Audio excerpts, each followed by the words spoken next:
War Pugs. So, we're back, and we're going to be checking out something from the history of everything today, and this is on the Kursk. Now, if my memory is correct, and believe me, it wouldn't be the first time I've forgotten something, but I believe the Kursk was one of their Oscar IIs that wound up taking a nosedive to the bottom of the ocean. I think that was in like the early 2000s, like really early 2000s. It was before September 11th. I'll put it like that. Dying over here. Guys, you've noticed I have not changed my shirt. That's because I've been up all night. I've been up all night because I've been packing the kitchen. I've been packing the kitchen because I'm moving. And I've been losing my mind because all the above. War Pugs, it is not fun to do. It is not fun. But luckily, good times rhymes with war crimes. Unfortunately, there's no war crimes in this. But there probably is a fair amount of incompetence, just to be completely honest with you.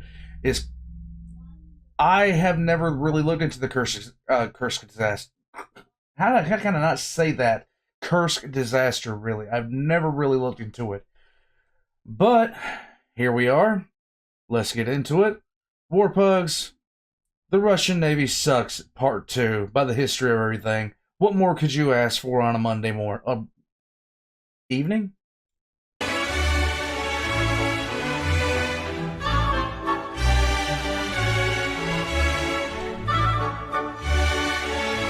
That's messed up. All links are in the description down below. Please pray for our souls because we've already lost them. Forgive us for laughing at this. Well, that first video went well, and like I commented, some of the reactions from the Vatnik crowd were just absolutely hilariously funny. I honestly was laughing non-stop, and I have been still laughing.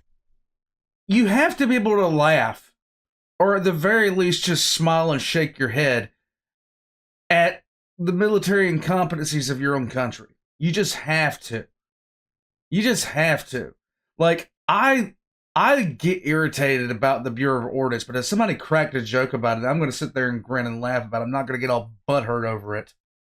As more and more come in. And yes, I will continue to call them Vatniks, because to be completely honest, not a single one of them who commented saying that I was wrong provided a single bloody source as to why that when I followed it didn't start at Kremlin state-run media. Funny how that works, isn't it? But there were a couple of comments about the submarines, the famous red submarines. Oh, yes. And let me tell you a little secret about Russian submarines and the Russian submarine force. The Russian Navy submarine service, it sucks too.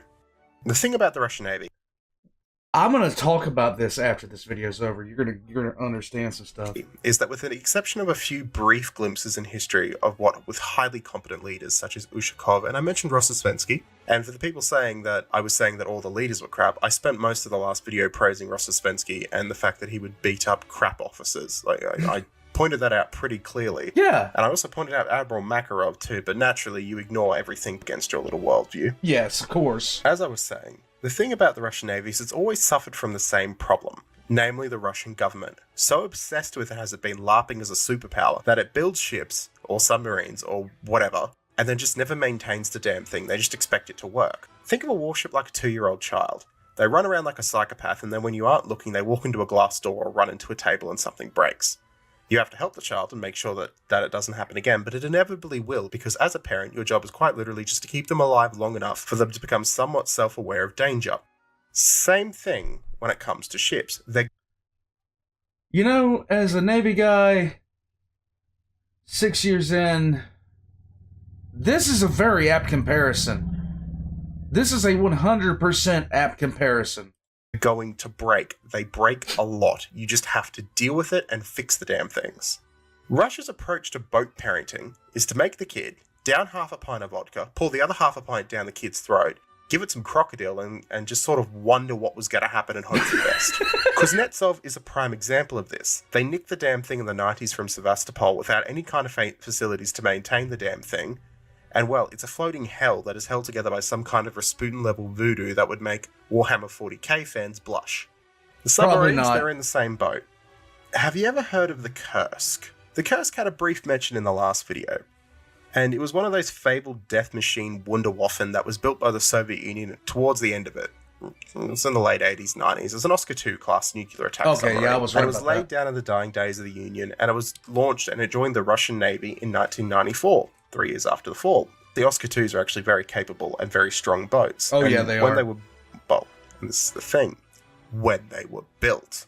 The Kursk runs afoul of that old issue when it comes to the Russian Navy and actually putting money into the crew and actually anything that matters rather than the actual hard product initial cost for the build.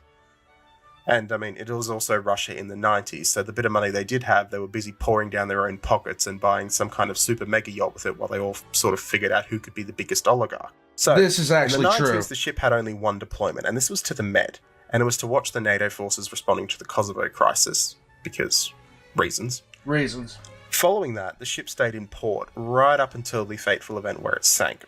Now, this is a thing that is very common in the Russian Navy, and I couldn't find any sources saying if this happened to the Kursk directly, and it doesn't really make a huge difference on whether or not it did, but it is worth mentioning here. A common trope in Russia, and this is the reason why Kuznetsov sucks so badly, is that due to the lack of facilities, engines and ship systems are left switched on non-stop, which is really bad. Back to the toddler analogy, I challenge you to deal with a child after they miss nap time. No. Now, the Kursk, while participating in naval exercises just north of Murmansk, this is the first major naval exercise in about 10 years for Russia too, was tasked with firing a pair of dummy torpedoes at the cruiser Pyotr Veliki, as a Kirov class.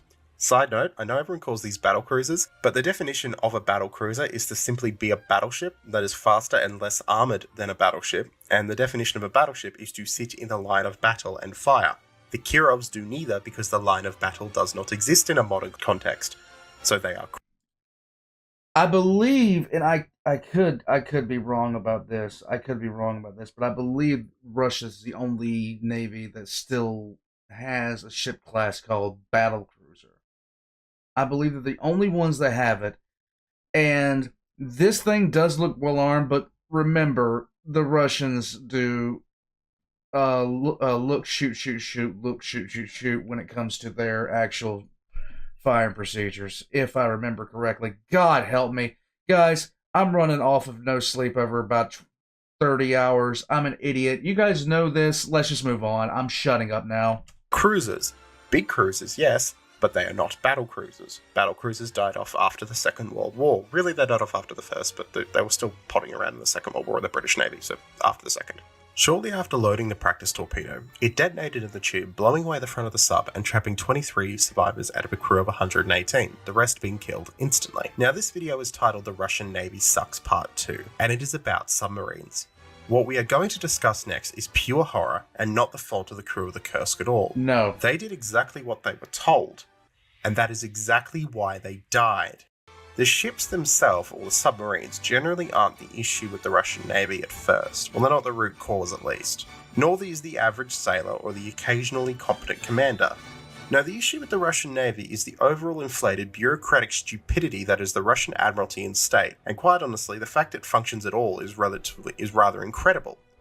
The lack of any quality control, the corruption, the theft, and the incessant lying to please whatever tin-pot strongman is in charge on any given day are root causes of why the Russian Navy sucks, and yes, the submarines also suck. The crew of the Kursk are victims of this corruption. Now, I can already pick the comments below saying, but Ukraine is corrupt, but the United States is corrupt. Congratulations, I wasn't talking about... Not at this level. Not at this level. Yes, there is massive corruption in parts of the government. Anybody that does not think so is an absolute idiot, or they're just willfully wearing blinders. God, I can't speak. About either of them, but hey, you managed to bring it up. And I don't care. Shut up. This has nothing to do with the price of eggs, and you know it doesn't.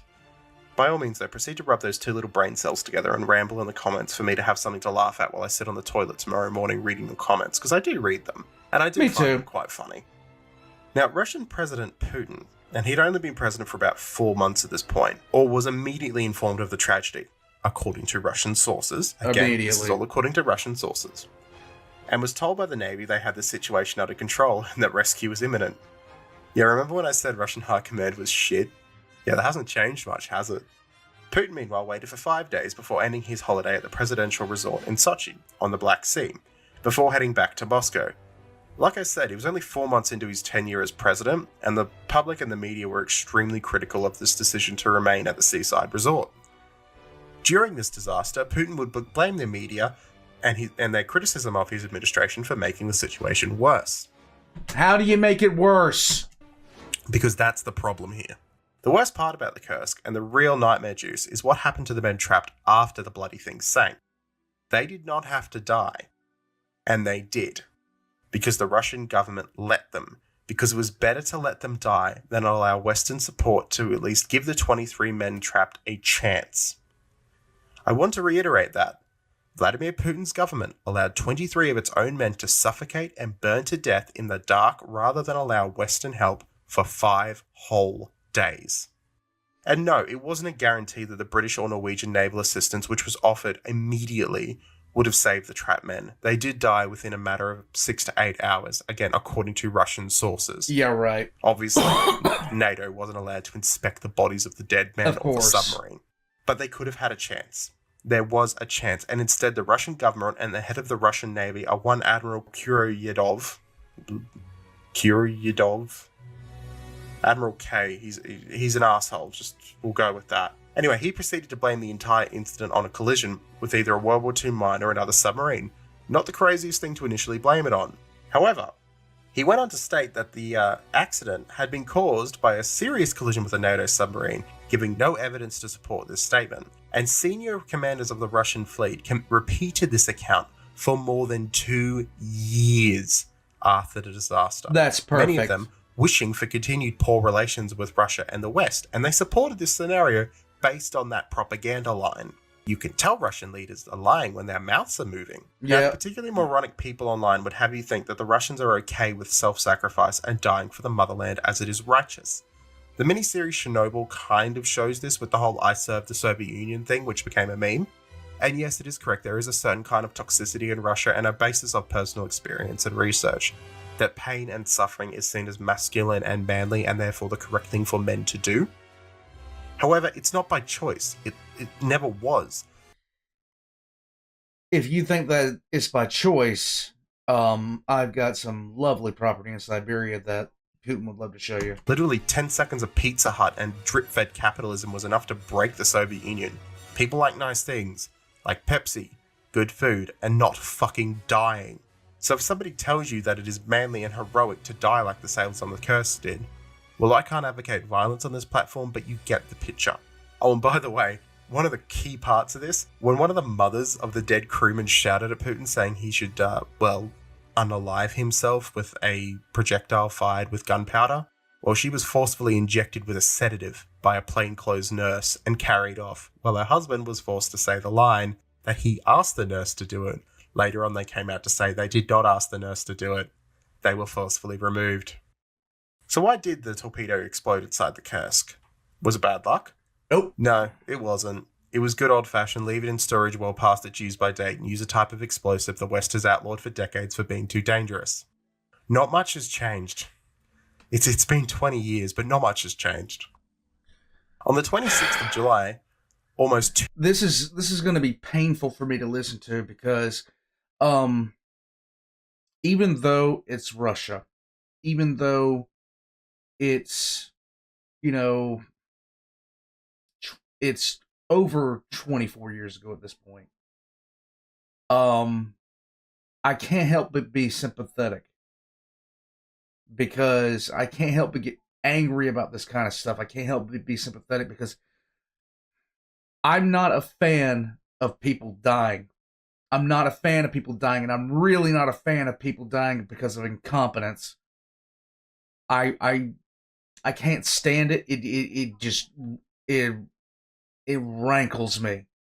And no amount is the whole thing with Russia and Ukraine.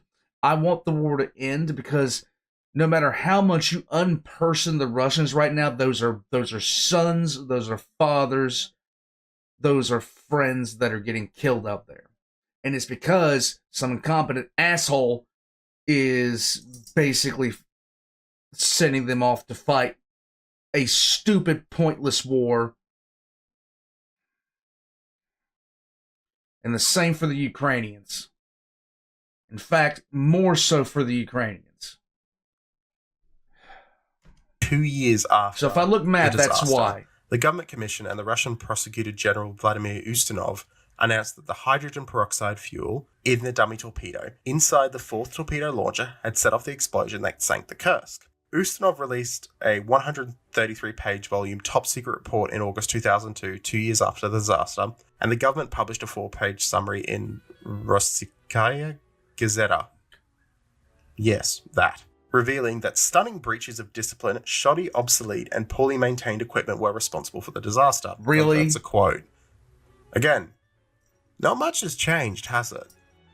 The government report confirmed that the Kursk had been sunk by a torpedo explosion caused when high-test peroxide, HTP, a form of highly concentrated hydrogen peroxide, leaked from the cracks in the torpedo's casing.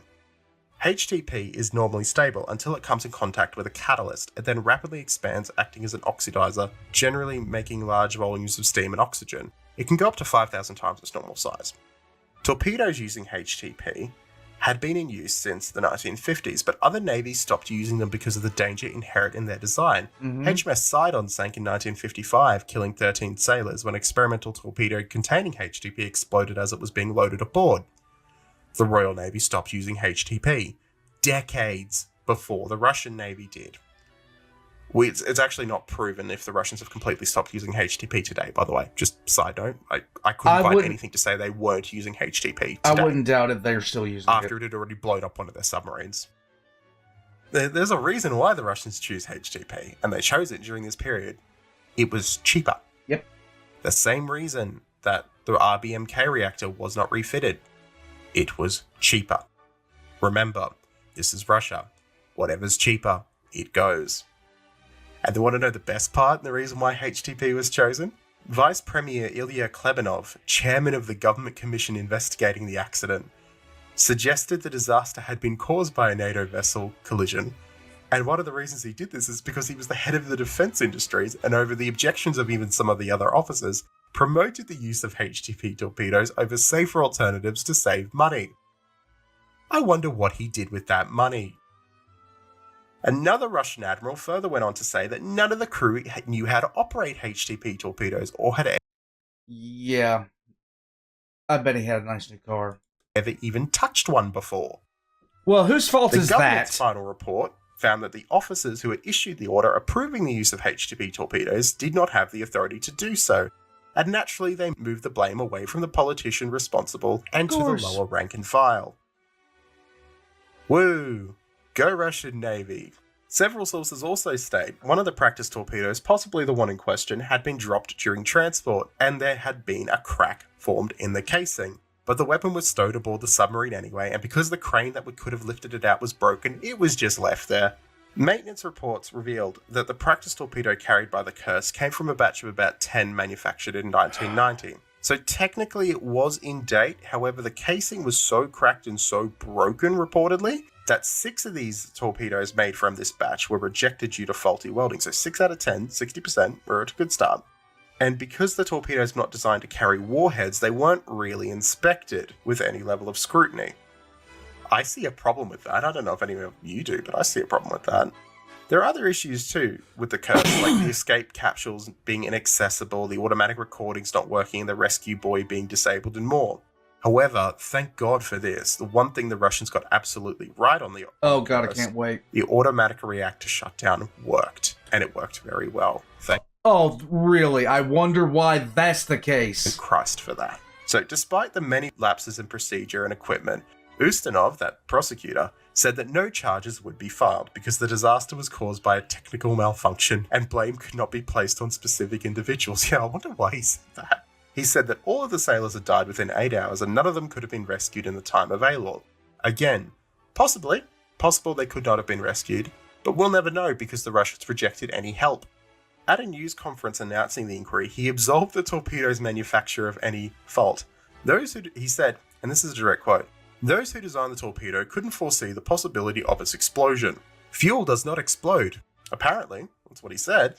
He also said there was no evidence that the torpedo had been damaged when it was loaded onto the Kursk. Even though multiple eyewitnesses said it had, we'll just ignore that. And yes, I know it was a practice And wave torpedo. it away. And the idea of a practice torpedo is it doesn't explode. But however, it's full of HTP. HTP goes fucking boom. So yeah, the Russian Navy sucks, and this includes the submarine fleet. All of those sailors who died on the Kursk died because of the same reasons the men in the 2nd Pacific Squadron and the men on the Moskva died. Sometimes countries just don't get how to navy, and the sheer power of the corruption and the that'll do mentality that Russia has towards its fleet, it has horrific consequences, and it will continue to have horrific consequences. And yes, I know this is just one example, but this video has gone on long enough. Would you like me to make a part 3? God, I can talk about the Widowmaker. Yeah, the submarine that was nicknamed the Widowmaker. Because I will make that if you want me to.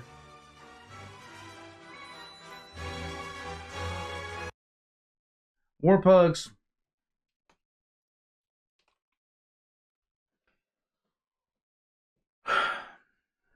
No matter how you slice it, at the end of the day, the fault of this lies in not in the sailors' hands, not in the people that were on the Kursk, because if they're not trained in it, if you live in a culture that basically prohibits you from asking questions, you can expect things like this. You can expect worse. You can expect far worse. Hi, cat. And so when I hear stuff like this, it drives me a little bit crazy inside, because I used to be over those same depths of ocean. And I can only imagine how things could have gone wrong sometimes if we didn't take things as serious as we do in the military. Well, at least on my ship, we took them. There were things we took pretty seriously. Things you just didn't mess around with. Those well, yeah, you can see what mouse. These little things right here. You see those? You see ropes that are tied off to the pier and things like that, and you look at them, you don't think anything of them. Those things, there's a reason that people stand where they stand when they are putting them together, because if that rope snaps, it's going to take your legs off. And I don't mean it's going to break your legs. I mean you're going to be an amputee, because it's going to take them off. The snapback on those lines is crazy. There are reasons for legitimately everything that we do. There's a reason why conditions are set the way that they're set. And if you don't have a properly trained crew, just like he said, the analogy with a 2-year-old in the ship, if you don't have a properly trained crew, if something bad happens, you could lose the ship. That's why I love checking out the Fat Electrician's videos, especially when he's talking about the Navy. When there has been damage done to a U.S. naval ship, and it was kept afloat because of the crew. The Coal is a fine example of this. If one thing that still kind of makes me think is just how damaged everything was. We've heard stories of, sailors keeping together their boat when nothing was holding the boat together but the deck plating. And then you have stuff like this.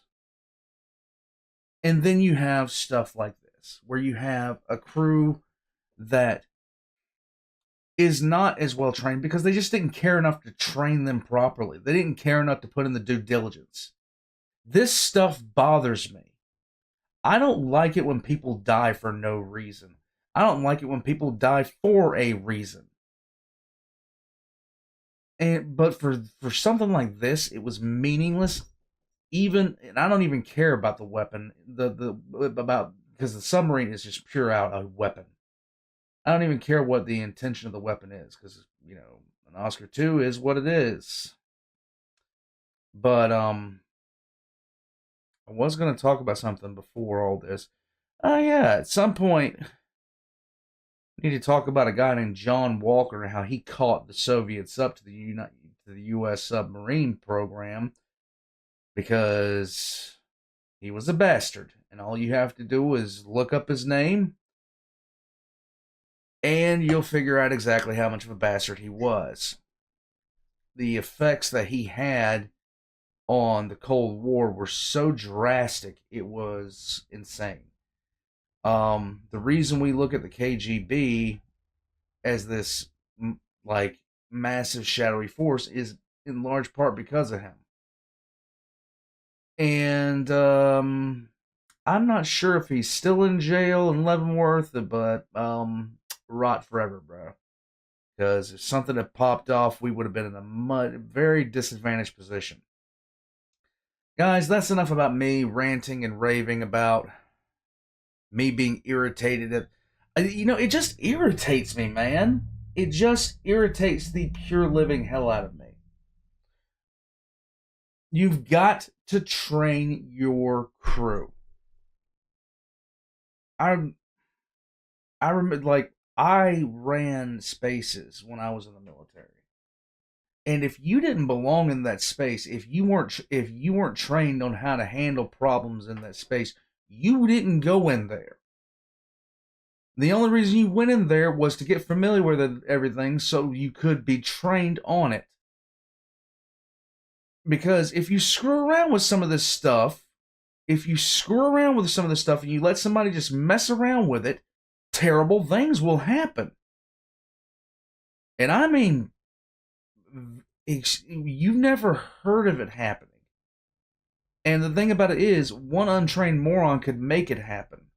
But you guys have never heard of, like, I know what would happen if an idiot went into one of the spaces I used to run and started, messing around. They would find out very quick.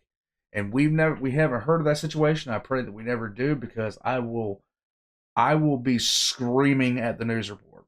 In any case, I'm gonna shut up, guys, because I'm ranting and raving because I'm tired. I'm getting ready to move, and my cat is harassing me. History of everything, guys. Sub to History of Everything. Hit the sub button for me too. Leave a comment down below. And I'll catch you guys next time. This is a great series to watch, just because you guys get to see me get irritated. I'm gonna cry inside of this. I'll catch you guys next time.